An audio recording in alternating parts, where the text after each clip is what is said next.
आधीच्या 2 व्हिडिओजमध्ये आपण बघितलं, रोलोमे हे जे एक्झिस्टेन्शियल सायकोलॉजिस्ट होते, ह्यांनी आपल्या असण्याविषयी, एन्झायटीविषयी, गिल्टविषयी, प्रेमाविषयी काय आहे ते हे सांगितलेलं आहे. आज आपण विकासाचे टप्पे समजून घेणार आहोत. नमस्कार, मी डॉक्टर अपर्णा अष्टपुत्रे शिसोदे. हे जे एक्झिस्टेन्शियल सायकोलॉजिस्ट होते रोलोमे, त्यांनी आपला व्यक्तिमत्वाचा जो विकास होतो त्याचे काही टप्पे सांगितलेले आहेत. या टप्प्यांमधला सगळ्यात पहिला जो टप्पा आहे, जे स्टेज आहे, त्याला इनोसन्स असं म्हटलेलं आहे. ही जी अवस्था आहे ही आपली स्वतःची जाणीव होण्याच्या आधीची अवस्था आहे. प्री सेल्फ कॉन्शियसची अवस्था आहे. मला माझ्याबद्दल काहीही माहिती नाही, मी कोण आहे, मी ही भावना किंवा मी ही संकल्पनाच नाहीये, तेव्हाची ही अवस्था आहे. या अवस्थेला त्यांनी इनोसन्स असं म्हटलेलं आहे. या अवस्थेमध्ये काय चांगलं, काय वाईट, काय मॉरल आहे, काय इमॉरल आहे, याची मला काहीही जाणीव नसते. या अवस्थेमध्ये जी व्यक्ती आहे ती फक्त नीड बेस्ड, गरजांच्या आधारावरती वर्तन करत असते. आणि साधारण आयुष्याच्या जन्मल्यानंतर काही पहिले महिने म्हणा किंवा फार फार तर वर्षभर ही अवस्था असते.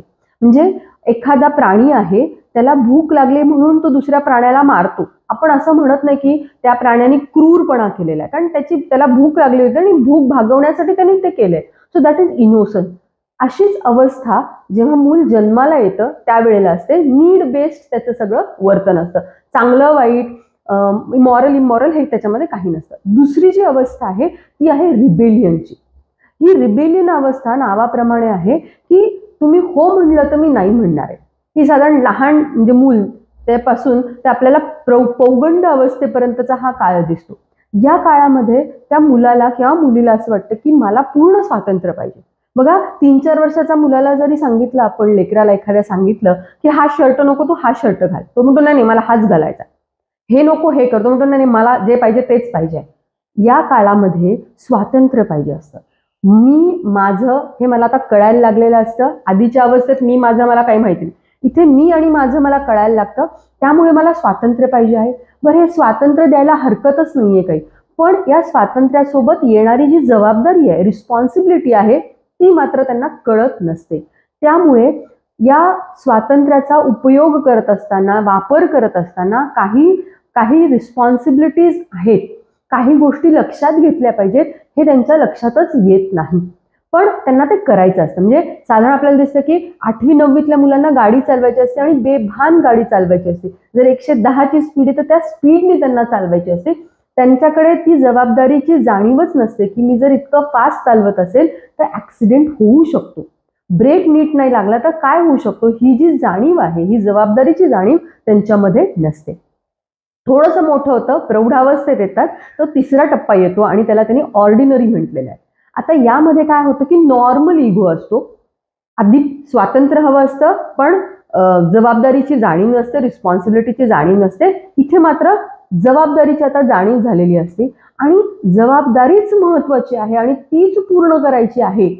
हे इतकं डॉमिनंट होतं की ह्यांचं आयुष्य थोडंसं बोरिंग चालतं.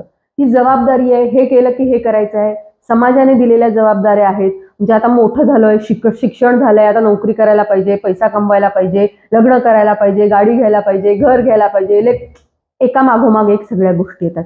आणि हे कदाचित बोरिंग असू शकतं असं रोलोमे यांचं म्हणणं आहे. पण याच प्रौढ अवस्थेमध्ये जर का आपण क्रिएटिव्ह झालो, ऑर्डिनरीपेक्षा आपण क्रिएटिव्ह झालो, तर आपल्या सेल्फच्या पलीकडे जाऊन आपण काहीतरी विचार करू शकतो. त्याला त्यांनी क्रिएटिव्ह किंवा ऑथेंटिक अडल्ट असं म्हटलेलं आहे. जे ऑर्डिनरी असतात ते नॉर्मल अडल्ट आहेत, हे थोडेसे ऑथेंटिक अडल्ट होतात. हे काय करतात, जबाबदारीची तर जाणीव असतेच त्यांना, पण त्या जबाबदारीपेक्षा पण स्वच्या पुढे जाऊन मी अजून काय करू शकतो क्रिएटिव्ह किंवा करू शकते याचा ते विचार करतात. ठीक आहे, पैसा कमवायचा आहे, पण नोकरी लागली आहे म्हणून नोकरीनीच पैसा कमवायचा की मला काहीतरी क्रिएटिव्ह करायचंय, माझी काहीतरी आवड आहे, ते मी करायला पाहिजे आणि त्यातनं मी पैसा कमवू शकतो. हे जे अर्थ लावणं आहे, आपल्या जगण्यासाठी अर्थ पाहिजे आहे, जे आपण आधीच्या 2 व्हिडिओमध्ये पण बघितलं आणि विक्टर फ्रँकलनी पण आपल्याला सांगितलेलं आहे, ते जर करायचं असेल तर आपल्याला क्रिएटिव्ह व्हावं लागतं. आणि जी लोक क्रिएटिव्हली जबाबदारी स्वीकारतात, ती पूर्ण करतात, ते ऑथेंटिक असतात, ते त्यांचं नशीब त्यांनी स्वीकारलेलं असतं. आता तुम्ही म्हणाल सायकोलॉजीमध्ये नशीब कुठून आलं? रोलोमेवरती याच कन्सेप्टवरती, डेस्टिनीवरती खूप क्रिटिसिझम, खूप टीका झालेली आहे. पण त्यांचं तरीही म्हणणं आहे की आपण आपलं नशीब घेऊन येतो, आपल्याला या नशिबाला स्वीकारून आपल्याला तेवढं धैर्य दाखवावं लागेल, तेवढं करेज दाखवावं लागेल आणि मला जे हवं ते मी करणार आहे. त्यातनं क्रिएटिव्हिटीनी त्याचा उपयोग मी करणार आहे. जी मला चिंता वाटते माझ्या असण्याविषयी किंवा नसण्याविषयी त्याला ओव्हरकम करणार आहे आणि माझं जे जगणं आहे ते मला अर्थपूर्ण करायचं आहे. असं जो व्यक्ती करतो तो क्रिएटिव्ह आणि मिनिंगफुल आयुष्य जगतो, असं रोलोमे यांचं म्हणणं आहे. तुम्हाला याविषयी काय वाटतंय ते मला कमेंटमध्ये नक्की सांगा.